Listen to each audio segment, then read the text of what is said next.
I think the socialization is a lot of fun. Like that's something that I learned. I mean, I watch all your stuff and and that kind of stuff, but going down to Miracle and seeing how you guys do it in real time and stuff, what to look for, and then just getting those reps. Because historically, I'd only ever have one dog at a time. Sure. Because I only ever had one foster at a time.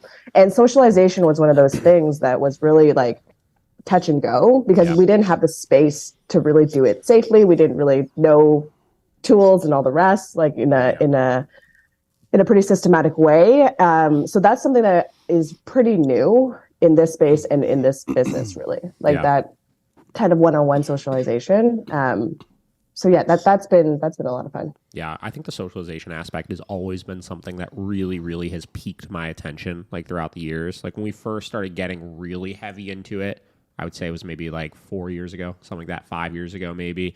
And that's when we really started, I would say, like breaking out of like what I would say is the norm of how a lot of places would handle or do socialization. And it just felt like it like sparked and opened up this like whole other world for me because it's the one area I feel like you will never truly perfect necessarily as a dog trainer because again, we're just interpreting, right? We don't actually know what the hell is going on, right? Yep. But it's the one place where these dogs, like when they're playing with each other, is truly when they just like let a lot of that stress go. You know, it's the one place where they could truly just like be a dog and like be themselves. And I think that's so fascinating to watch when you see some of these dogs just like truly, truly open up. You know, even the ones that like maybe struggle a little bit with the training side of things or don't really have good food drive or whatever. It's like every dog has that innate desire to play, right? Or compete with each other if you break it down a little bit more doggy, obviously.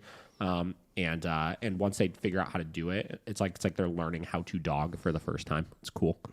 Yeah, I also find it really interesting, just like the dynamics and how it switches depending on the types of dogs that are in there. I remember watching a dog who, you know, Linus was this little young doodle thing, and he would try to hump this older doodle thing all the time. But then I put the husky in.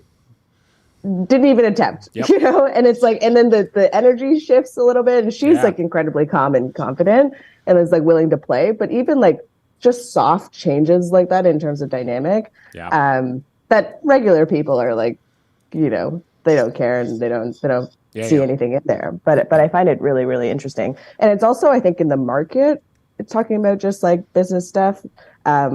It's the hardest part for, I think, a lot of owners to find some way to socialize their dogs safely with new dogs. You know, like I feel like I get that question a lot, even with like training clients and stuff. Like, how do you do this? You know, how do you do it safely? What do you look for? What tools do you have on hand? And also just like for the owners, like having the confidence to be able to step in when they need to and not when they don't.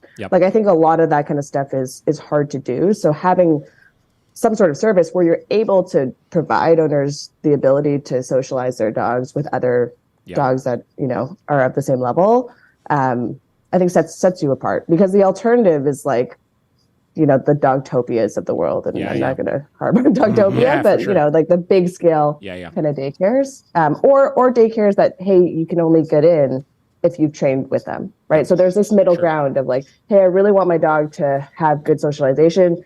I haven't put them through a training program yet, and I also don't want to put them in daycare. So what the heck do I do? Yeah, there really is so few good socialization options out there. You know, I mean, you look at the ways like people will generally socialize their dog. It's like on leash, right? Which is garbage. You have, your typical doggy daycare, which is like the 75 dogs, like all out together with like very minimal supervision or understanding, which is trash, right? You have dog parks, which in theory is a good idea, and you can sometimes get away with getting good socialization through it if it's like a really small local one and maybe there's only like one or two other people there, right?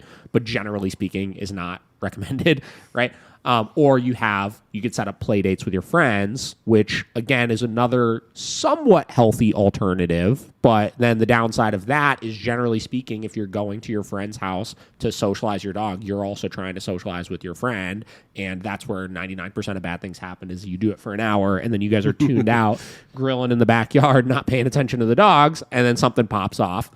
And yeah, like really like the boarding kennels that offer it, or the structured daycares that are ran by training companies, or things like what you're doing and stuff like that, are really like the only places you could almost guarantee are going to be productive for the animal. And it's funny because it's like, it's not that socializing the dog is really that hard. You know what I mean? Like I always say, it's not. So people always ask me, like, what do I do? Like, how do I do it? And it really isn't what do I do? It's like, what can you just not do while you're socializing your dog? And as long as you don't do those things, it'll go fine. But it's like this culture we've created, right? Especially now where it's like we take dogs everywhere and everybody ogles over them and wants to pet them and give them treats and this and that. Like that does not equal healthy dog socialization, which is the biggest thing holding people back from getting good dog socialization. Mm-hmm. It's very interesting. Yeah. There's so many things. And I know you guys deal with this so much more at scale every single day, but there's so many things that are like in the zeitgeist of popular dog culture for whatever reason that is just not good, but somehow every person on earth has decided and understood in their brains that this is how you should handle with dogs, including myself before I really knew dogs, right? Like the hand in the face, the treats for nervous dogs. It's like, Mike, if we could just remove a bunch of stuff from the zeitgeist, it would probably make the world a lot better with dogs versus needing to add literally anything in. We could just stop doing a bunch of stuff, and I feel like the world would be better with dogs.